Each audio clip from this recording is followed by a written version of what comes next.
Nintendo Corporation was actually founded back in 1889 by Fusajiro Yamauchi, making it the oldest game company in the world. However, in the beginning the full name was actually Nintendo Playing Card Company, because in the beginning they actually sold a type of Japanese playing cards called Hanafuda cards. But following a decline in sales in the 1960s, the company was renamed to simply Nintendo, and they started experimenting with other business models. But it's not what you think. They didn't start making video games immediately. Between 1963 and 1968, Nintendo tried to make it as a taxi company, a chain of love hotels, a food company, and by selling vacuum cleaners. All of these eventually failed except for one thing: toy making. After having some major breakthroughs in the Japanese toy industry, they eventually saw potential in the emerging video game industry. In 1975, they secured the rights to distribute the world's first commercial home video game console in Japan, the Magnavox Odyssey. In 1977, they released their own very first console, Color TV Game 6.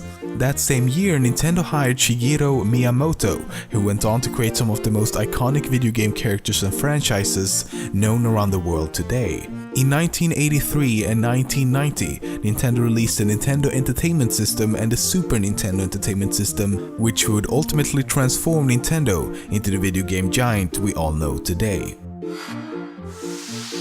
Another very popular console that was competing with the Nintendo 64 at the time was the Sony PlayStation, but the Sony PlayStation could actually have been the Nintendo PlayStation. Between the late 1980s and the early 1990s, Nintendo and Sony worked together to develop a new console that could play CD-ROMs instead of using cartridges. However, due to licensing disagreements, Nintendo dropped out of the deal and Sony decided to develop the console on their own. But imagine if this console had been made and Nintendo and Sony had actually merged.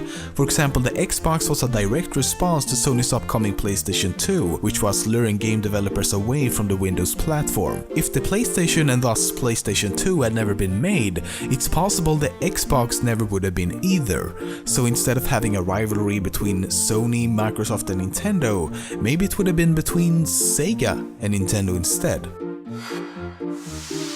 While some companies stopped supporting their older consoles after only a few short years, Nintendo kept supporting the NES for over 24 years. It was only in 2007 that Nintendo stopped supporting the NES due to an increasing shortage of the necessary parts. Also, the phone number on the back of the NES is still in service after all these years, and when called they will still help you with installation, maintenance and general service problems. It just goes to show how long they've managed to keep their older consoles alive. The Major League Baseball team, the Seattle Mariners, is actually owned by Nintendo of America, and because of this you can actually download something called the Nintendo Fan Network to order food and drinks at the Safeco Field Stadium using your Nintendo DS.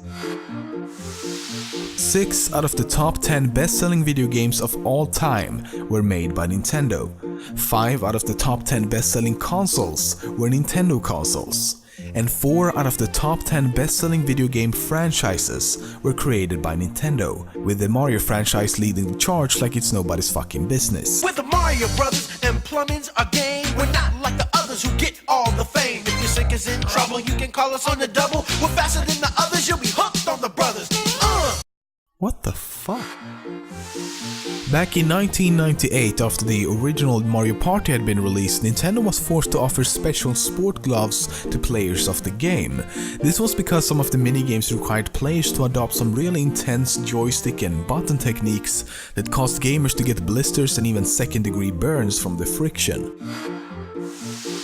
In the very beginning, Mario was named Usan, a Japanese term for a middle-aged man. He later got the name Mr. Video, but when he made his first official debut in the arcade game Donkey Kong, he was simply named Jumpman. It's believed he finally got the name Mario when an employee at Nintendo of America pointed out the similarities between Jumpman and Nintendo's Italian landlord. Yoshi's full name is T. Yoshisar Manchakupas. Luigi's name was based on a popular diner near Nintendo of America conveniently named Mario and Luigi's. His name is also based on the Japanese word Ruigi, meaning similar. They considered naming Bowser either Koopa, Yuki, or Bibinba. In the end, Koopa was chosen, but for the North American release he was renamed Bowser instead. The Koopa Troopas are also named after Bowser's Japanese name Koopa. The wa in Waluigi and Wario comes from the Japanese word waru or warai, which means bad. When Mario games first started making their way over to America, Princess Peach was for whatever reason renamed Princess Toadstool. However, this never really stuck with the public and the name Princess Peach made a return instead. This little mushroom creature is one of many who dedicate their lives to protect Princess Peach and the Mushroom Kingdom. To some, he is extremely fun and adorable. To others, he is that annoying little shit who tells you that Peach isn't there when you get to the end of the Bowser Castle. And then he fucking flips you off. Are you out of your mind? Toad, don't try to deflect it, you know exactly what the fuck you've done. Oh no! Come on, the proof is right here, just admit it. Never! For over 30 years, this guy has been giving you the 8-bit finger for absolutely no reason. Just look at that face. No emotion, he feels no remorse for what he's done. I'm just a mushroom! Behind those soulless eyes is a psychotic little man that's lost all touch with reality. The legend says that if you stare into those dead black eyes for too long, you too start giving everything the bird. Hey. No. On behalf of everyone in the whole goddamn world, here is a long overdue, well-deserved fuck you too, Toad. Fuck you too.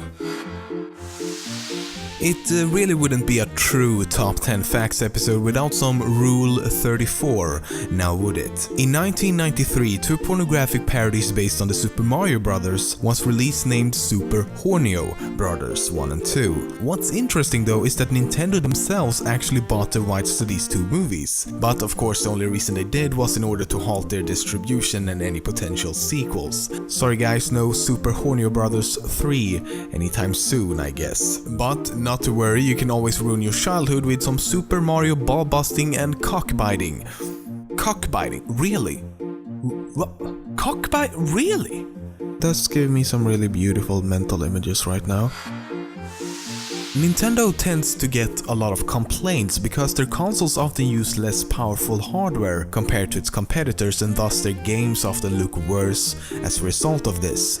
But there's actually a reason for this, a philosophy that Nintendo follows that goes like this: lateral thinking with withered technology. In other words, they believe that video games do not always have to use the latest technology to be the most fun to play, and it works surprisingly well for them. The Game Boy, the Nintendo DS, the Wii and the Wii U have all been able to outsell technologically superior competitors. Meanwhile, the GameCube was easily superior to the PlayStation 2 and on par with the Xbox, yet the console failed. So even though Nintendo's consoles might not have those gorgeous looking games utilizing the latest technology, it's still possible they have the most fun games. Nice job, hero! Hey, excuse me, princess.